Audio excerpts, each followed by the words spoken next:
It's episode 124 of the Author Stories podcast. I'm your host, Hank Garner. Please go to hankgarner.com and you can find all of the archives of the show. And while you're there, please subscribe and leave a comment on iTunes or Google Play. It helps other folks find the show.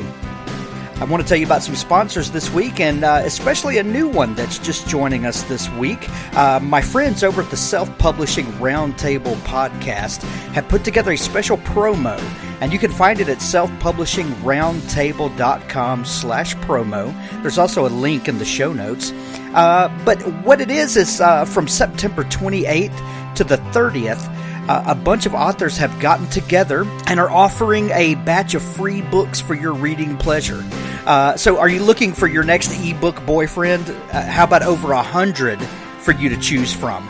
Or why not just choose them all? Like I said, from September 28th to the 30th, get romances of all flavors. They'll be free for your reading pleasure. Be sure to enter the drawing for a free Kindle Fire or Amazon gift cards as well. And you can find all that at selfpublishingroundtable.com/promo. Remember, that's from September 28th through the 30th.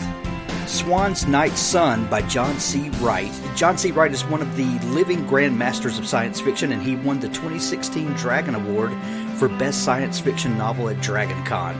Folks said that this book is thoroughly entertaining, a YA novel for all ages who enjoy imaginative urban fantasy. I know you're going to love this book. Go out and pick a copy of it. There are links to it in the show notes.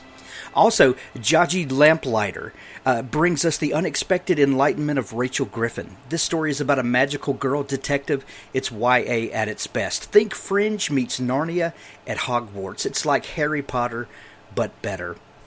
Also, we always thank Ellen Campbell for being a faithful supporter of the show. Ellen is an editor. If you are a writer and need someone to help you shape your words into the very best they can be, there's none better than Ellen Campbell. You can find her at ellencampbell.thirdscribe.com, and please let her know that you heard about her on the Author Stories podcast. And when you're there, look at the roster of authors that she's worked with.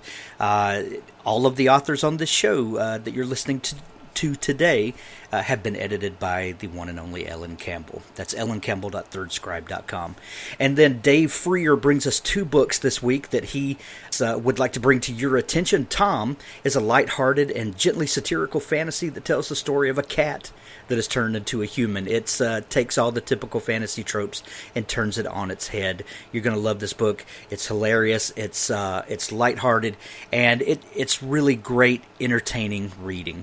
Also, Changeling's Island by Dave Freer, shortlisted this year for the Dragon Award for Best Fantasy, along with Larry Correia and Jim Butcher, and Best YA Book. It's a coming-of-age story full of magic, mystery, creatures of all sorts. It's Changeling's Island by Dave Freer. And then adding this week is B. Brumley with Woe for a Fairy, the first book in the Keepers of New York series. It's a very poetic take on the fairy world.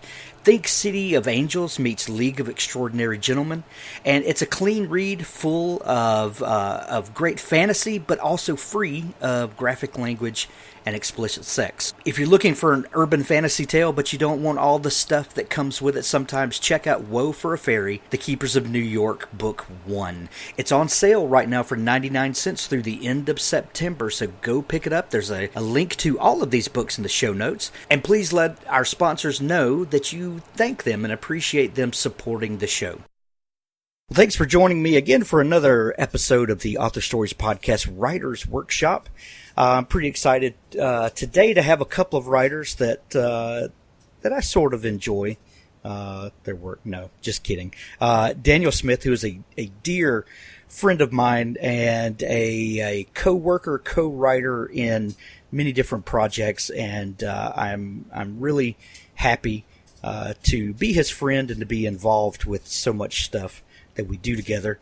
And also Ian Garner, someone we share a surname, and happens to be my son, and I'm a big fan of his work as well. And we have co-published together in one of the episodes of Canyons of the Damned, which is a project that Daniel dreamed up and heads up and is a lot of fun. So I thought it would be fun to get the three of us together and chat about craft. Ian is presently an English major in university. Daniel is written over 1 million words, as we found out on Facebook yesterday, and just excited to have you guys on the show. Welcome. Thank you. Thanks. So to begin, Daniel, why don't you begin by giving us a little introduction to how you decided to start writing, and give us a little introduction into the story that you're bringing to the table today. All right. So you mean how I decided to start writing the story that I'm bringing to the table? Is that Yeah. So the story that I have, I had started as an experiment, as I often do with a lot of my stories. Is I look at something that I want to tackle, something that I haven't done before, a challenge, and this particular story, I wanted to create a novel. I wanted to have multiple characters that were within the same locale that come together by the end of the novel. And this was part of an assignment that was given to me to take place in New York. And I went on an existing theme of, there's 1 million stories in the city. And that's from an old TV show. And I wish I remember the name of the TV show, but it was years before my lifetime. But I couldn't do 8 million stories in the city. But I didn't really need to. I thought that if I could pick out some stories, episodic stories of what we would think of people in New York, a fireman, a hipster, just different personality types. So somebody that is working in Times Square as a Times Square Elmo. And how do I tie all these together? And because I chose a calamity to happen, not all of them will make it to the end of the world. And so this was the original idea of this story. But the reason why it comes to you today is because even though I did the draft of the novel is yet to see the light. What had happened is around this time last year, I had this draft, and has happened a few years in a row, is I realized that Halloween was coming up, and I didn't have a Halloween story. And so what I decided to do is pull a couple episodes and release them subsequently, so I could have a Halloween story and then maybe something behind that. And that's kind of was the birth of Tales from the Canyons, which you and I have kind of co-curated, and Ian has participated as well. And so what people will see, people that have read the Canyons have read some of these episodes and may have wondered how they tie together. I've seen some links. But when the entire breadth of episodes have been played out, they will see, and we'll talk about more today, a fuller, more robust story that in fact ties them all together and pulls all these threads into a braid that will have the full story. And you decided to publish these episodically, but you took a completely different approach than a lot of other folks have done serialized fiction, in that you created a pulp magazine, or we use the term magazine loosely, or whatever you want to call Canyons, and you invited other authors to come in with you. Where did the idea to do this serialized pulp publication that I think you put out pretty much monthly since you started, haven't you? All right, so that was very organic. So this goes back to this draft novel. So I decided to put out, I think initially it was three different episodes, and one of them was a really good standalone that had, I want to say, let's say 70 pages, but the other two only had around 15 pages. And because of their length, and because I initially published them separately, I did not get a great feedback in the ebook stores, because there's a pricing threshold that you put on short stories. So I actually went back into the store pulled these titles, put more episodes in there. So if you go to the canyons, you'll see that the first couple canyons are all my stories. Well, the first one is. And the second one, because Bob Williams, the great mutual friend of everybody here, said, "Hey, I love what you're doing. Let me in." And I'm like, that's actually a wonderful idea. And so that's how growing organically. I'm like, wow, this could actually be like the pulp magazines of the past. These are pulp stories. And he had a story as well that was not doing well because of its length and because of the price thresholds. We put them together, and now they look far more attractive to readers. And that led to doing a third.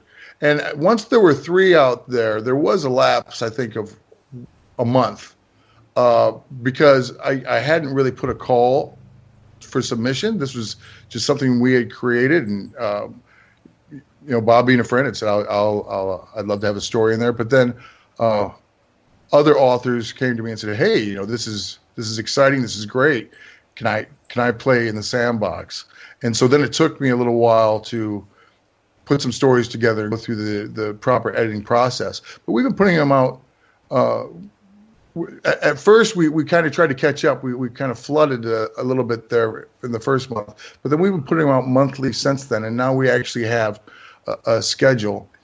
But as far as the initial story that I was working on, initial novel, what I've done is I've weaned out the episodes that world build the novel, and I've continued to put one of those in each of one or two. Actually, I may have put 2 in each of the canyons for continuity. And the plan is that when I've exhausted the ones that fit by themselves, I may release the full novel, and then we'll see that there's actually a core that has protagonists that have not shown up in the canyons, that are going to have their own episodes as well, but then they're going to be, the main rope that the other threads weave into. Has breaking the story apart and publishing it this way, has it changed the story in your mind? Has it opened new doors for the story to go places? It hasn't yet, but it will. That's an excellent question. So what it's done so far, it's allowed me to clean up the episodes as I put them out. Right. So every time I pick one up, and because Canyons is a side project for yourself and for me and for it's something that we write a story for, and it's fun, and it's something that ideally writers can be nimble and have fun with, and we've talked about this in other podcasts. So I have my other projects that are ongoing, and then when we get close to the last week of the month, I'll pick up one of these episodes, and it's great because it's something that's been edited, but the edit notes are still in there, and I haven't done a rewrite.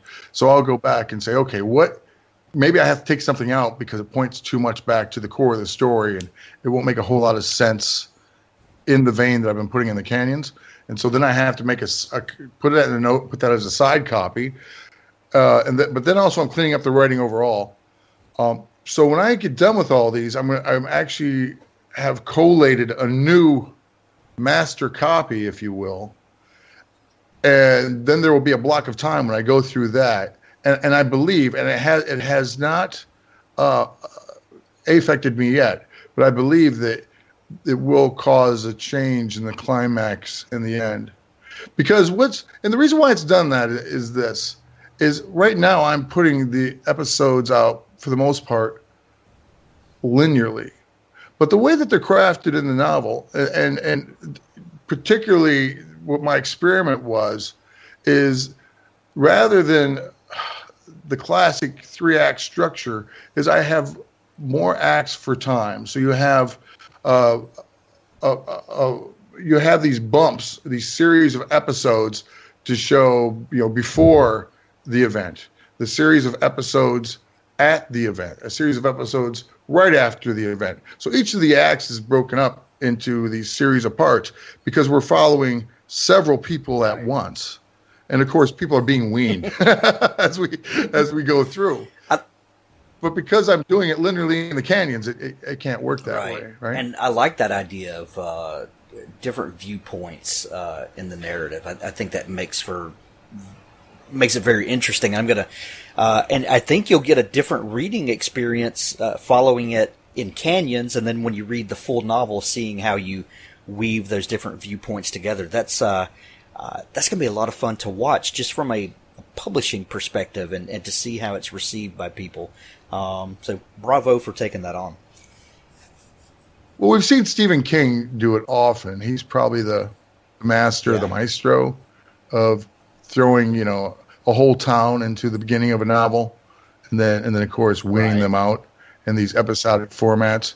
Of course, my other challenge I put on myself was not to, to homage the style, but not just to copy it. So we'll see how successful I am at that as well. Excellent. We're gonna come back to that in just a minute, but let's bring Ian into the conversation. Ian, I think you are bringing your story, American Son, to the table today.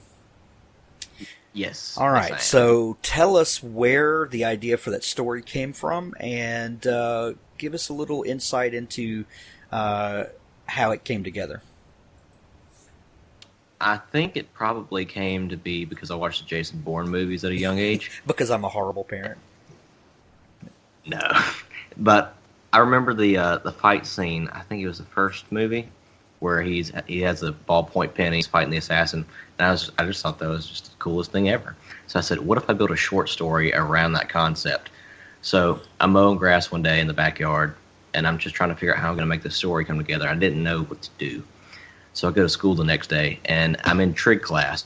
And you know how the desks have like one piece of metal bar that is welded to the actual chair? Yeah. I was like, what if I use that as a club? And I was like, I think I know what I'm going to do now. So I wrote this whole story about this awkward teenage kid, kind of like me, but like not, I guess. And I was like, he's going to take out terrorists with that little chair. That's what I'm going to do. So what did you have the whole story envisioned when you started, or did you just start with that kernel and then just start writing and the characters dictated to you? Kind of, how does that work for you? It was a little bit of both. I think I knew what I wanted to happen. I just didn't know how I wanted it to happen. So I had an outline, and I don't think the actual story ended up being anything like the outline. I think it was just a blueprint for me to vaguely follow. But as I started writing, I was like, oh, that's where the story's going. It was one of those things where you kind of found out as you were writing it. Almost like the characters were telling you what were happening as it was happening. Yeah. I thought that was really cool. So you had an outline of sorts when you began, but the story changed as you went. I usually have an idea of where a story is going, but the characters usually have a very different idea of that. And some writers are very strict with outlines. I know Daniel is not, but I think, and we'll let Daniel speak in a minute to this, but I think he has an idea where his story's going before he starts. Is it? Do you ever get frustrated that the story's not going where you thought it was going to go in the beginning? No, actually, I think it's even better that it doesn't go the way you thought, because I think that's where the true story is supposed to come from. Just the random and the surprising. If you have to plan everything out ahead of time, is it really art, or is it just something that you're trying to push onto people? That's my theory, or how I feel about it. You are presently in school as an English major. Has studying the craft on that level changed the actual execution of the craft for you? I think it's helped it for sure. It really helps me have a firmer grasp on how to do things. Now, it is getting harder in school as progress and everything, but I think it kind of goes hand in hand, really. It seems to be helping me pretty good. Do you ever worry, or are you concerned that that it will affect you creatively? That being in a rigid structure like that will kind of squash the natural flow of story? some people say, well, I did great until someone told me how to do it. Now I can't do it anymore. Does that make sense? I think that's a really easy pit to fall into, as long as I think it's easy to avoid that pitfall, though, if you keep that childlike wonder that you started with. Yeah, it's great to learn how to do things and what different methods to use and all this stuff. But if you don't keep that spark of imagination that you had in the very beginning, you're going to lose it. So the key thing is to really keep in mind that this is supposed to be fun for you.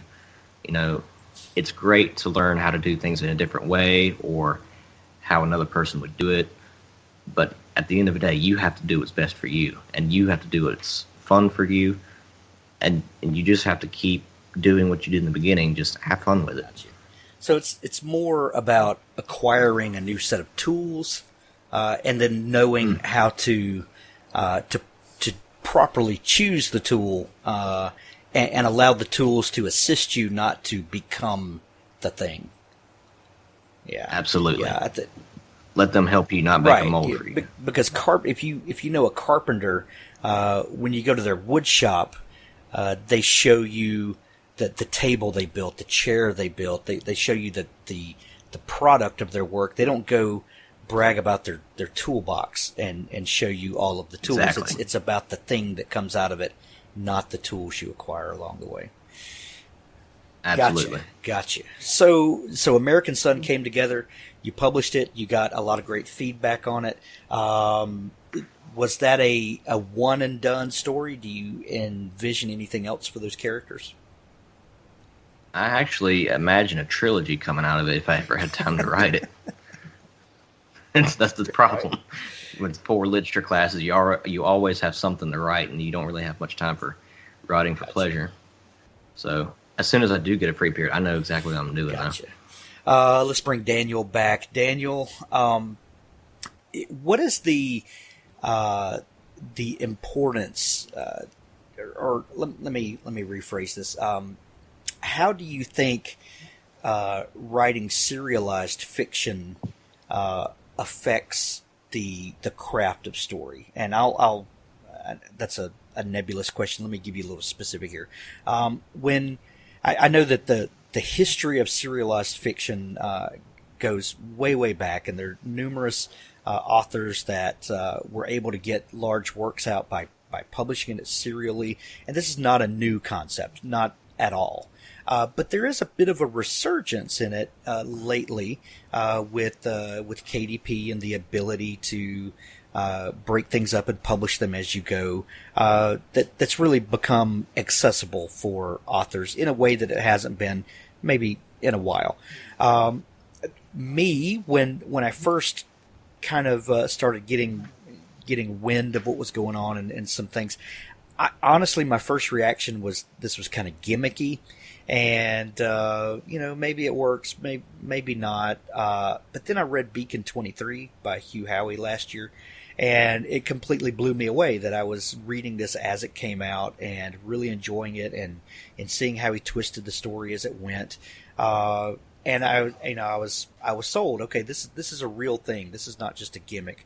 And then I wrote Writer's Block, intended it as a single story, never intended to serialize it. But then 4 more serialized chapters came out, and for me, it really shaped the story that I was putting this out in 10,000 word chunks instead of in one novel. And it really, I think if I would have sat down and wrote Writer's Block from beginning to end, it would have been a very, very different story than what it came out to be. How do you think that serializing affects storycraft? Well, I want to launch off your discussion with Ian to that point. And when I got to school, I was very fortunate that a instructor gave me an independent study in maybe it was my freshman or junior year, and he started giving me some grad work papers to write on right away, because I had been writing fiction for so long that when I tried to write my attempts to write nonfiction and philosophical argumentation were complete failures. They were so emotive. So he just had me writing papers against logical positivists like Carnap, and he was brutal. It was incredibly brutal. I mean, I was depressed. It was hard. Yeah. It was hard, but he made me a great philosophical writer. And the downside of that is, by the time I stepped away from grad school, I was an excellent nonfiction writer, and the positives. I mean, it took me on to a great career where I was able to use that for years in that, for academic and the professional field. But then when I went back to fiction, my writing was very dry. The challenge, I was talking about doing challenges like the episodic for the piece we're talking about today, but I was doing challenges for my first couple novels, as we discussed before, way back in an early Author Stories podcast, of not using the word it or using the word but in my first 3 novels. That's a few 100,000 words where I don't use the words it or but. A lot of readers don't realize that, but talk about craft or rigidness. I challenge you to try that. I had an editor actually go through and add them back in for me, because they're like, man, it's just too rough. So to your point, the serial, what does serial do for us? Well, let's think about the craft of serial. What is it? It's not, the goal isn't just to, let's write X number of words in short sprints and see how long we can string somebody along. There's actually a higher goal of having an overall arc, say A to C or maybe even A to D, and then having a supporting arc. Let's say A to E, and then a supporting arc of A to D, and then A to C, if these are your higher goals. But then every release has to have an A to B. You have to have a conflict within every release. That is not easy. And when you talk about the gimmicks or you talk about the cheaters, if somebody's just releasing a chapter from a novel they've written, they're easy to sniff out, because they're just releasing a scene. They're not releasing a conflict. Well, unless it's a really good chapter. Right. I should step back from that. I mean, if it's a well-crafted chapter, then maybe that is exactly what they can do. But I think you both get a sense of what I'm saying, that if they're just releasing scenes and it's a group of 3 scenes that actually would make up or 5 scenes that would actually make up what a serialized edition should be, and by working on those, by going back and not just the serial, but by going back and tackling the short story, that's where that's where I've really hit the notes on my craft. That's the poetry. That's the lyric. That's the song making. That's to compare it to music. You and I had a side discussion recently, and I think this lines right up. And that's creating cycles, right? And I think that's what a serial is. That's a cycle. That's like an album with a cycle. That's and maybe you want to talk more about that, because I know you're a musician and I'm a listener. Well, I'm fascinated by song cycle albums, like you talked about, and one excellent kind of new example of that is Sturgill Simpson's album "A Sailor's Guide to Earth," and it starts at the beginning, and it is it's 9 or 10 tracks, I think, and each track it's a letter to his son. The whole album is, he has a newborn son. He had been out touring on the road for a number of years, and he was beginning to realize that he was missing the beginning of his son's life. And so he wrote a letter to his son in the form of this album. Every track on the album hits a certain age that his son would be and offers a lesson for that age. Sometimes it's kind of goofy, sometimes it's very deep. And then at the end of the album, it wraps around and picks the narrative back up at the beginning again. And if you listen to it from beginning to end, it just loops right back around, and you get the sense of the circle of life and the cycle of the seasons changing and that sort of thing. And it's masterful in that sense, kind of like What's Going On by Marvin Gaye is another good example of a song cycle album that does that. Or Van Morrison's was it Astral whatever that album, Astral Planes, whatever it was. These types of storytelling, and if you and I think it's excellent to get outside of your art form. If you're a writer, really study songwriters. If you're a fiction writer, study songwriters. The ability to tell a story in about 200 words for a very wordy song, in the same way that we tell a story in 50,000 words, is amazing. You could put on a 3-minute song and have someone absolutely in tears, just broken, in a way that you can't do that in a novel. And so, I'm a big fan of breaking apart the way people connect with people. And so, anyway, there's kind of a roundabout answer to what you said. But yes. Well, that's tying in, because at the same time that Terry Hall was just a great professor. I mean, he steered me where I went to grad school. That great influence on my life. At the same time, he was teaching me how to write logical argumentation. Another man, probably my favorite teacher of all times, he had been a teacher, my drama teacher in junior high, and then he was my advanced lit teacher in junior college, just by circumstances of the recession of the 80s and the economy that he ended up having to switch jobs, and I ended up getting a blessing. But he encouraged me. Yeah, he encouraged me when things circled around, because I'd sat in his office telling him this dilemma, because writing has always been my heart. He said, just go back to poetry. And it was true. And then there was a lot of Shakespeare involved. We could spend a whole podcast on that alone as far as crafting Shakespeare.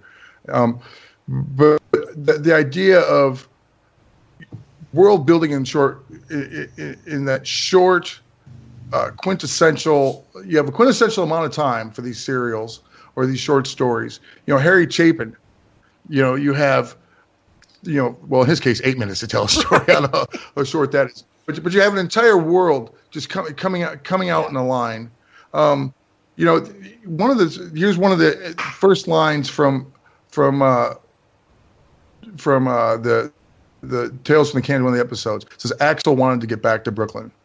It's very direct. It's very succinct. But it tells us everything we really want to know about what's driving this entire episode. That episode is, I forget how many, maybe 1,000 words, if that. It's very short, but everything driving the episode is right there.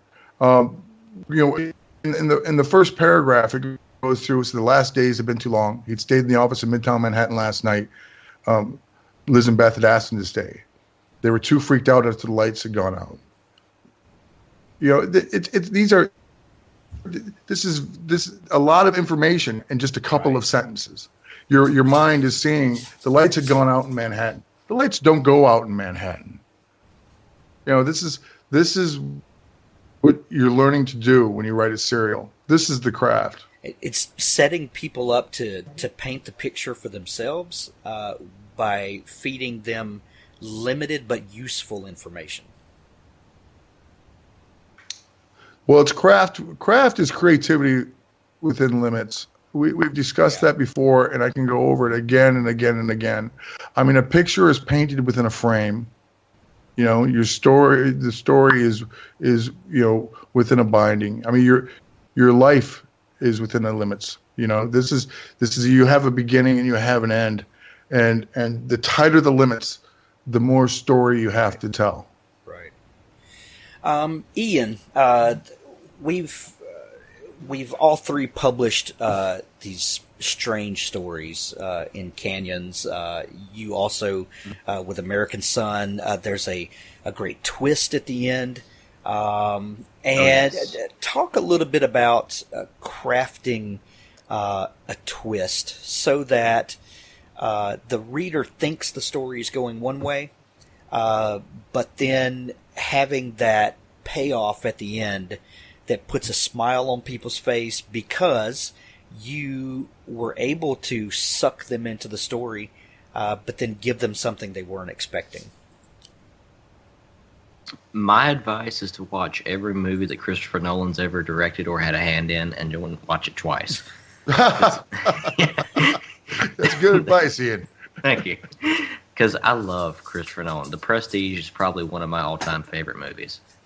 And I think that's probably where I first started wanting to do twists and turns like that, because I was 10 or 11 when that movie came out, and it just, like, I was floored at how he did that. And if you haven't seen the movie, I highly recommend you stop right now and go watch that movie, and then come back and finish. But I just knew from that movie alone, that's what I wanted to do with my writing. I was like, I need to bring people in and then give them something completely different from what they expected, because that's what I want when I go into a film or a story. That's a great example, because then you have to watch the movie a second time, because you have to look for all of the tells that were all through the movie that you didn't expect to be there. And then yet people will watch the movie a third time knowing full well what is happening. Why do you think that is? Why do you think we like to be tricked that way? And it's like people that rewatch horror movies, and they know everybody's going to get slashed to pieces, but they watch it again anyway. I think, and there's a line in The Prestige where Michael Caine saying basically the whole reason you go to see a magic show is because you want to be fooled. I think that's what we want as people with stories in general. We want to think that we're in charge and in control of the story, but we really want to be reminded that there's something bigger going on and that we don't have all the answers. I think that's kind of what life is about in my limited experience. So, looking for ways to highlight the thing that is more than the thing. Basically. Yes. Daniel, what do you say about that? About, as a storyteller, pulling on these ideas that there's that there's more going on than we see with our natural eyes. Well, that's a common theme in all. Well, and I think it's I hugely advocate. And I think it's that. a common theme in all of our lives. I've seen Prestige like 5 times, man. I love Prestige. That's a great one. What is the human condition? I mean, we see something in work, and there is more going on. One of my favorite novels is The Unbearable Lightness of Being, and The Unbearable Lightness of Being is an idea from Nietzsche, and it's the idea of, if you're able to take life so lightly, if everything really doesn't matter, if everything's so cool, that sounds wonderful to have nothing bother you. But what if it gets to the point where everything becomes so light that it actually becomes unbearable? And when I first read that novel in my late teens, I thought it was just metaphor and didn't really get it a lot. And then I read it in an existential philosophies class, and then they told us what the metaphors were. And then I was living in Prague, and an area called Palskiho Nemesty, and it's called that because it's the one, Palskiho, it means peace square, and it's the one area of Prague on the river that was bombed the night of the Dresden firebombing, because a couple of the planes mistook Prague for Dresden. It's the only area in Prague that was ever bombed. And as I was reading, I don't know if you ever read The Unbearable Lightness of Being, but they reference the Bridge of Intelligentsia. And I look out my window, and there's the Bridge of Intelligentsia. And the idea of the Bridge of Intelligentsia is that the bridge was built entirely by PhDs who didn't, go along with what was happening. And of course, when you read the book in America, you think that's just a very heavy-handed metaphor, and it wasn't a metaphor, right? And then there's the hill where one of the characters, spoiler alert, goes up to deal with her unbearable lightness of being, and there's people out there to help you deal with it, and you realize that that isn't a metaphor either. That these are things that really happened during the Velvet Revolution. So, yeah, there's a lot of things going around us, happening around us all the time, and using Prague again as an example, Kafka wrote many stories in Prague, and sitting there again in that square, I looked up at that big castle, and what that castle meant to people that lived in that city, during tumultuous times. And Kafka even talked about turning into a large bug. Imagine that, utilizing the craft to speak about our society and ourselves in that way.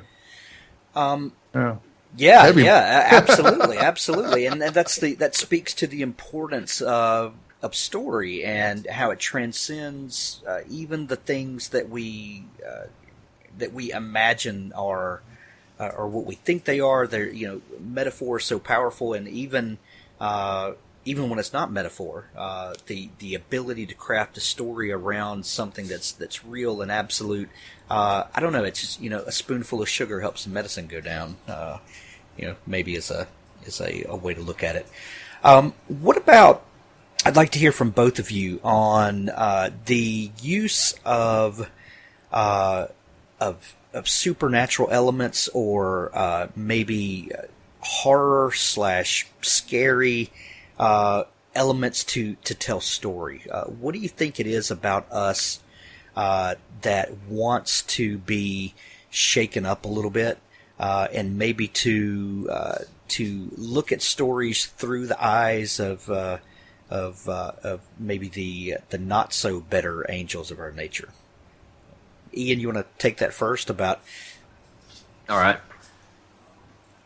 I think, in my opinion, the whole thing about the supernatural is that we really don't know what's going on there. That's why it's supernatural. And for us to use it in stories, it gives us that power of knowing what's happening. It lets us be in charge of it, even though in reality we don't really know what it does or what it is per se. So I think it's fascinating for readers and writers alike to be able to harness this energy and power that we wouldn't be able to otherwise play with. And I think that's what draws people in, is because you get to see things happen in ways that you think they should happen, even though it's not really the way it should happen. If that makes sense. Absolutely. Daniel, what say you? Well, I studied that particular topic at length in university, and Joseph Campbell and the power of myth, comparative religions, the anthropological aspects. There's a thing that Pascal Boyer, the anthropologist, put together called the ontological cookbook, and it's essentially there's this list of ingredients that every religion that has been discovered across the planet has, whether it's virginal birth or talking sticks or a burning bush. And so first we studied that and the need for people to communicate stories and talking stories and song stories around the fire years ago, and ways for people to interpretate copyright Daniel Smith, right? Get it down. For people to interpret, the rains and the lightning and things greater than themselves. And then further in school, the goal of studying that was actually to map it to cognition. And so then I spent a good part of the university attempting to do that, to create taxonomies of religious process. And I worked with Dr. Lawson, one of the premier people in the field, or professors in the field. I think now he's working in Scotland he's head of cognitive science there at a school.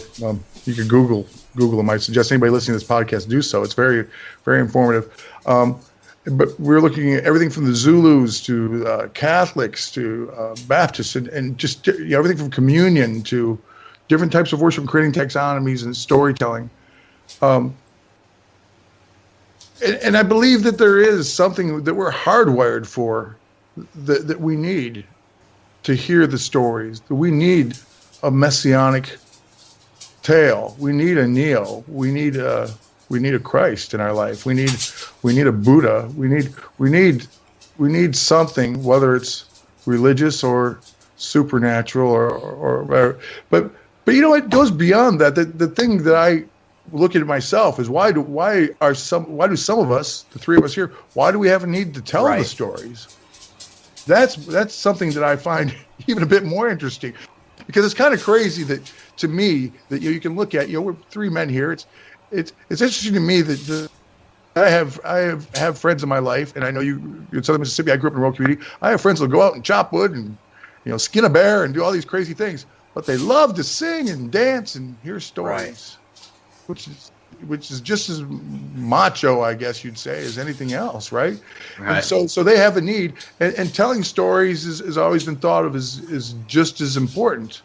And so what is the need with telling? And I think for myself, there's a role, a responsibility I've always felt, which is pretty audacious, and I'll admit it, but I feel that it's my responsibility to help people understand things as I've learned them, in not such a preachy way, but just in a way of passing down, an analogy, a fable, something as I understand it, in a way that maybe somebody else can understand it, and they don't even have to walk away with the same belief or the same idea as I do. I don't necessarily have to say, hey, this is how I understand the creation story, or this is how. And I think of Eve's Children in that one of my favorite stories that I read this year, that Hank, you wrote yourself. That was just kind of a take on creation story, not a literal, but it doesn't have to. But it's a way that people can think about things. Maybe it affirms the beliefs that they do have, or maybe it makes them look at things in a different way. Or this is something that we have, and even more timely with all the craziness going on in social media and television, and right in front of my old apartment, they just blew something up. This was just a couple days ago. And that happened. I just walk my kids by there, and it's like all the media.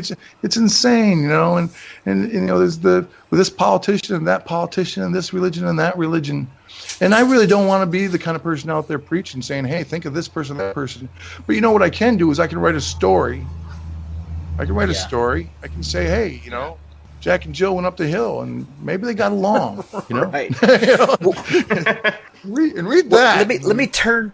See what you think about that. I completely agree with what you're saying, and I am in no way, manner, shape, or form ever about making converts to the things I may or may not believe. But I do like to make people think, and to maybe question why it is they think the things that they think. I don't care if you come to the same conclusions that I do, but I'd like for us all to ponder those things, and maybe, maybe just realize the world is bigger than our constraints, that we've made it. I'd be happy to return, if you ever wanted to host a show with that, I'd be happy to return to a show. I know there is some debate in the author community that there are those, particularly in science fiction, that think that story should not be. I don't think that I'm talking about social messaging. There are those, though, that call what I'm talking about social messaging. But I think I'm on your wavelength, that I'm not trying to put a particular message of like, think this way. I'm thinking like of exhibiting, here's a palette, here's a story, take something from it, though, that you will. But there is a movement out there that's like, no, but just should be action, should be this, should be that. And I've yet to see a real level talking points about that. I'm not putting you to task. But I understand what you're saying, and I have very little tolerance for the argument both ways on that. I don't think, because as soon as you say that a person's ideology is coming into their writing, everyone's ideology comes into their writing. We're human. That does that. Of course. But as soon as I say to you, Daniel, you can't do that, your story needs to be this, then I'm placing my ideology on you.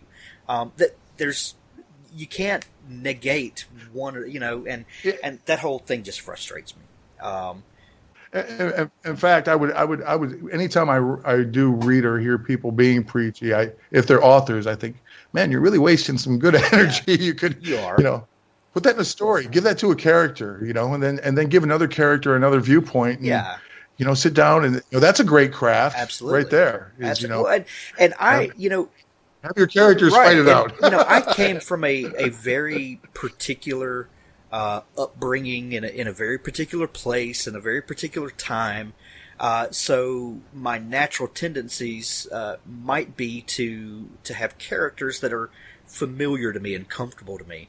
And one thing that I try to do is I try to flip that on its head, and I try to create characters that are not like me, and maybe are even diametrically opposed to what I think I am, and therefore it gives me new eyes to see things. That's just an exercise to try. Some people might find that interesting to play with, but we talked about story helping us to convey things, and we want to pass along any knowledge or wisdom that maybe we've gotten. But I would like both of you to talk about for a second our fascination with the darker side of things. Maybe story that ultimately paints a picture and passes on some of that, but the tools, the implements we use, tend to be darker. And a lot of my more recent writing is kind of getting darker and darker as I am more comfortable maybe exploring some things that I've always been fascinated with, but things that scare me to death. And I hope it scares the reader a little bit. What both of y'all kind of talk about, the darker side of our human nature and how that comes out in our writing. Ian, you want to go first? That's fine. Okay. I've always had this kind of fascination with this topic since a very young age. When I was 7, I read Robert Louis Stevenson's Dr. Jekyll and Mr. Hyde. And that first really gave me the concept that man had kind of a split nature, where we had the good side where everyone saw, and if you were a criminal, then most people just saw the bad side. But I never really understood that you could actually have both. And then reading Tolkien's Lord of the Rings, you see Gollum has the same problem. Even in Batman comics, Harvey Dent has this duality nature. I think writing is excellent because it's not really socially acceptable for that darker side of us to come out and rear its head. So it's good to pour that into a medium and let things happen on the page and express that nature without having, I guess it's kind of like relieving pressure of some sorts. Like, we'll have a bad day and we just think these terrible things and we wouldn't dare act on them. But you just open your laptop and you can type things down and you can get that out of your system, I guess, and maybe that makes me sound like a sociopath, I guess. I don't know. No, I'm with you, Ian. All the more reason not to preach things and to put your energy in your writing, right? Exactly. Exactly. Like, it's pretty much a lifesaver for some folks, I imagine. It's just always fascinated me that we have that condition where we have the ability to choose between these two things. It's just what we choose to do with each side that really matters. And I think writing is an excellent way to get rid of that pressure. What about and tension. Using those things to show the better part of our nature? Is there a way to, because we could write a story that's just horrific. David walks in and slaughters everyone. Credits. And there's, oh gosh, every Rambo movie ever. Tell us what you're thinking about, Hank. Go ahead. And I guess this is, for people out there who are thinking about storycraft, how do you take those things, make them redemptive without being preachy? Oh man, that's my favorite one. Because I'm not gonna lie, I'm always a sucker for a redemption story. I think a lot of us are. Everybody is, right? That's the formula, man. That's the Hollywood. That's the point, I guess.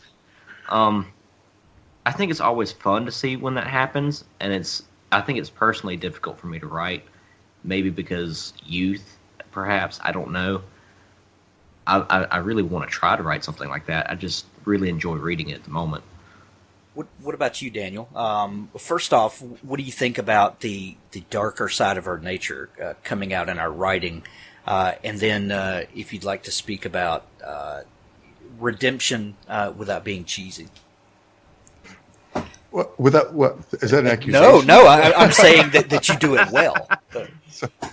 So, man, on the spot. So, The idea of darkness, a reviewer, or maybe it was just somebody commenting on my writing, wrote a letter to me, or maybe it was a public that said something that hit a note. And yes, I've written some things as of late, like Canyons, which is particularly dark, but they were referencing some of my other work that I didn't think was dark at all. And they said that they sensed a darkness in me that I must have experienced in my life, because there are tones of it that come out in my writing.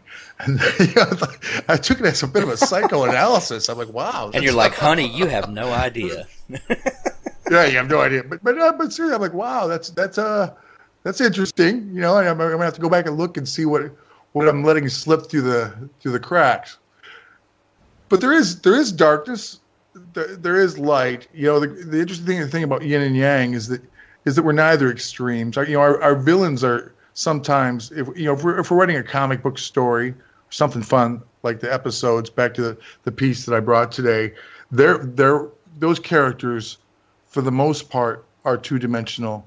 The characters I haven't brought into the Canyons that are going to be in the core of the novel, those are three-dimensional characters, and those are like the yin and yang. The yin and yang, we look at the reason why that's a swirl with the little white and black dots interchanged is because it's both white and black. People say, "Oh, look, half of it's white." No, it's a circle. It's both. It's darkness and light. It's balance that it's trying to achieve, but it's in a constant battle, swirling around. And those are the characters I want to bring to the novel, so that when people will see the novel, they're not like, "Oh, well, Daniel's just re-releasing these episodes." They'll see that no, there's actually four strong characters that are going to pull they haven't read yet. They're going to pull these characters through. But with that, they're going to see some really dark things that haven't been. I mean, there's been some. I shouldn't say there's been some kind of. I guess there's been some pretty dark stuff in the Canyons, but there's going to be even more dark stuff. There's going to be, one of the earlier parts of the question is, what does it represent? Well, it's a pretty blatant example of fascism. I mean, the Canyons take place in New York. There's a calamity. There's a being, an entity that's taking over. Spoiler alert! That immediately imposes a fascism. It's a relentless, non-forgiving. Death is the only penalty type of fascism. And so that represents the worst of humanity. That is not a fiction. That's a reality that we see on the news. That's brought into fiction. It's what this supernatural thing that could happen in New York. That's all but not supernatural in fiction, happening in cities like Aleppo and happening in cities like Juarez in Mexico because of the drug cartels. Right. These are things that thankfully our families don't experience. This real darkness that's happening in the world, real fire bombs falling from the sky, and not make believe, blue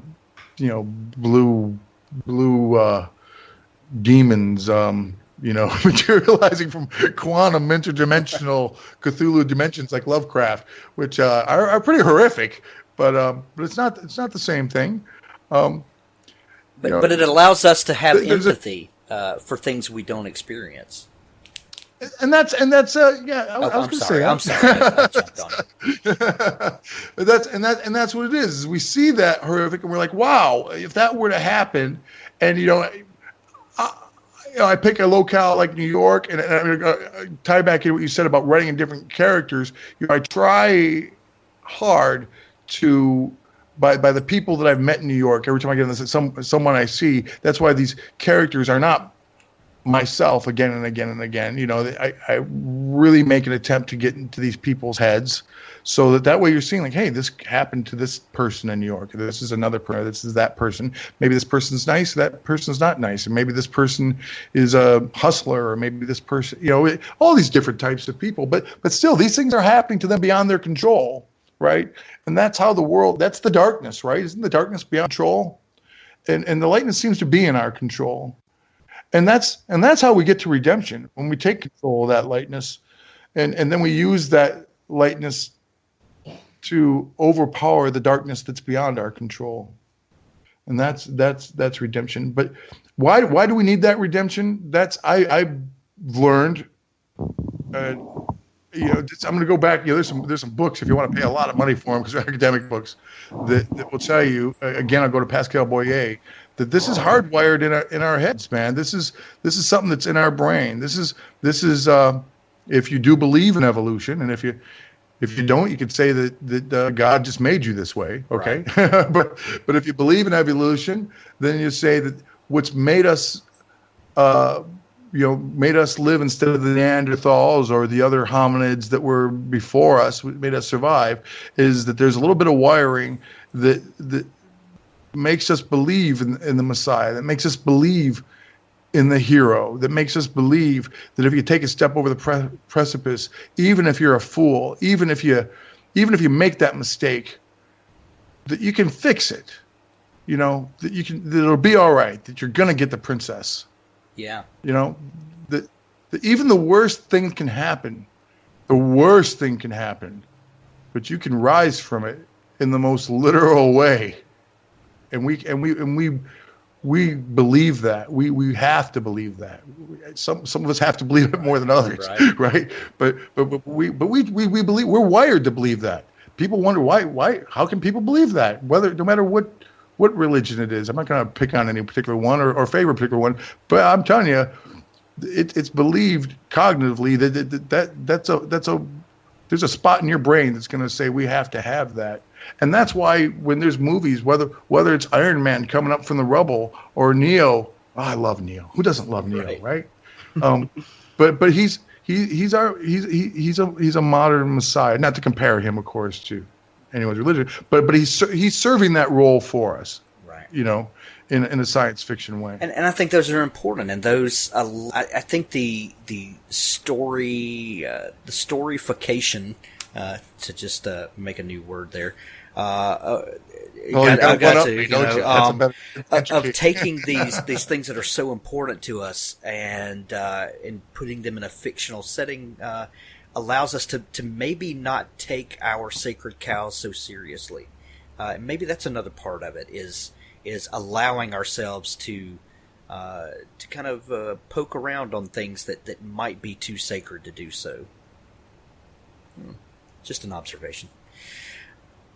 Well, that's Gene Roddenberry, obviously in a lot of his work, went back to the well on that again and again and again, and it made us think. If you're a Star Trek person, it's a way to look at it, and then in Star Wars we look at it a different way, right?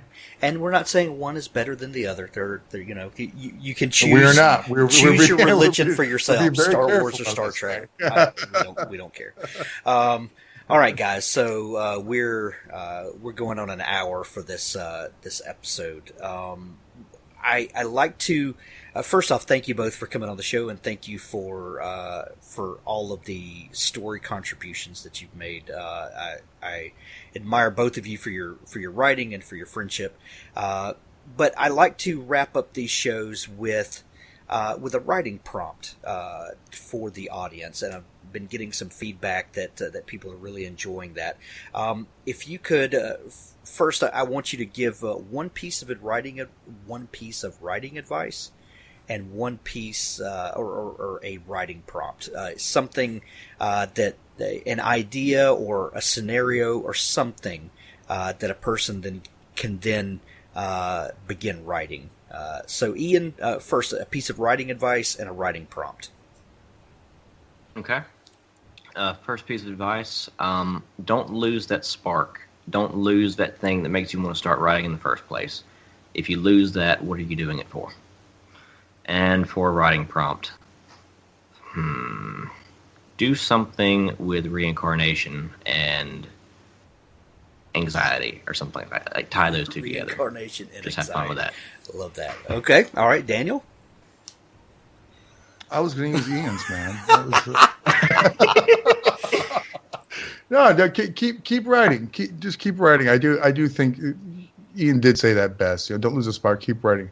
And for a prompt, we were in the Canyons writers' room. I I'm not sure if you were there yet today, either one of you, but we were talking about editions coming up or themes, and we were talking about Valentine's Day, and of course, that's a prompt that writes itself.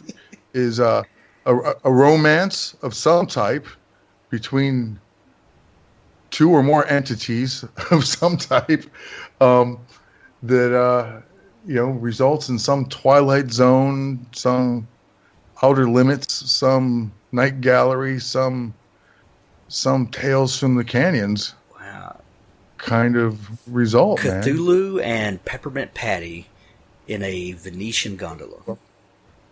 It writes itself. I love it. It could have humor. It could have horror. It could be science fiction. It's Cthulhu and Peppermint Patty. It does. It writes itself.